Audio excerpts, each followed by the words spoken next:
مفتی صاحب، رمضان المبارک کا مہینہ جب آتا ہے اس سے پہلے خاص طور پہ رجب اور شعبان اور خاص طور پہ رسول اللہ صلی اللہ علیہ وآلہ وسلم جو ہے وہ رجب کے مہینے سے ہی عبادات کو بڑھا دیا کرتے تھے. اور پھر اگر ہم یاد کریں تو رسول اللہ صلی اللہ علیہ وآلہ وسلم کا جو خطبہ ہے شعبان کے مہینے میں کہ تم پہ ایک ایسا مہینہ سایہ فگن ہونے والا ہے جس کی دن کے روزے کا بھی ثواب ہے اور رات کی عبادت کا بھی ثواب ہے.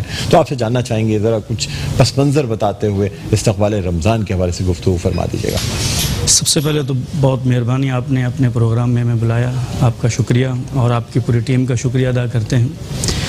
حضور رحمت دو عالم صلی اللہ تعالیٰ علیہ وآلہ وسلم، جیسے کہ آپ نے بتایا کہ رجب اور شعبان کے مہینے سے ہی عبادات کی طرف خوب وہ جایا کرتے تھے. اور حضور رحمت دو عالم صلی اللہ علیہ وآلہ وسلم شعبان کے بھی روزے رکھتے تھے، رجب کے بھی روزے رکھا کرتے تھے، اور پھر اسی طرح رمضان کو ساتھ ملا دیا کرتے تھے. شعبان المعظم کے آخری دنوں میں رحمت دو عالم صلی اللہ علیہ وآلہ وسلم نے ایک بڑی طویل حدیث ارشاد فرمائی. صحیح ابن خزیمہ کی وہ روایت ہے جس میں آپ نے بہت سے پہلوؤں پر گفتگو فرمائی اور ہر پہلو بڑا جاندار پہلو تھا. اور اس میں آپ نے یہ بھی ارشاد فرمایا کہ پہلا مہینہ پہلا عشرہ رحمت کا ہے، دوسرا مغفرت کا ہے، اور تیسرا جہنم سے آزادی کا ہے. اور یہ بھی اس میں ارشاد فرمایا کہ اپنے گھر والوں پر اس میں خرچ کرنا چاہیے. حضور رحمت دو عالم صلی اللہ علیہ وآلہ وسلم نے فرمایا کہ یہ مواسات اور بھلائی کا مہینہ ہے، یعنی دوسروں کے ساتھ بھلائی کرنی ہے. جیسے کہ آپ نے ابتدا میں بڑی ڈیٹیل بتائی کہ پوری دنیا اس وقت کرونا کی وجہ سے متاثر ہے اور سفید پوش لوگ بہت زیادہ متاثر ہیں جو کسی سے سوال نہیں کر سکتے. تو حضور رحمت دو عالم صلی اللہ علیہ وآلہ وسلم نے تو عمومی فرمایا ہے کہ اپنے بھائیوں کی اور اپنے جو آپ کے قریب میں رہتے ہیں ان کے ساتھ آپ نے مواسات اور خیر خواہی کرنی ہے.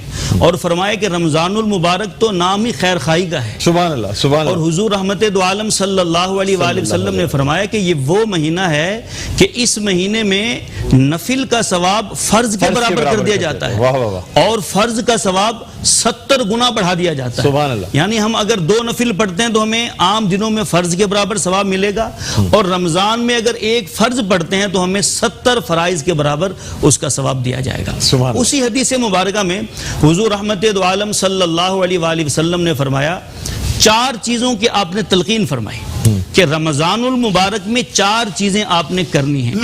ان میں سب سے پہلی چیز یہ ہے کہ لا الہ الا اللہ کی کثرت کرنی ہے. سبحان اللہ. پہلی چیز. دوسری چیز ارشاد فرمایا کہ استغفار کی کثرت کرنی ہے، استغفر اللہ استغفر اللہ. اور تیسرا ارشاد فرمایا کہ جنت کو طلب کرنا ہے. اور چوتھا ارشاد فرمایا کہ جہنم سے آزادی مانگنی ہے. اور یہ وہ مہینہ ہے کہ اللہ تبارک و تعالی اس مہینے میں پہلے دن جنت کے دروازوں کو کھول دیتا ہے اور ہزارہا مسلمانوں کو اللہ تبارک و تعالی جہنم سے آزاد فرما دیتا ہے اور جنت کی بشارت ان کو دے دیتا ہے.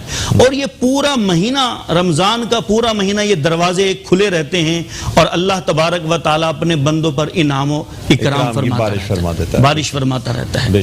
اور رات کو عبادت کرنے کا حکم ارشاد فرمایا، دن میں روزہ رکھنے کے متعلق حکم ارشاد فرمایا.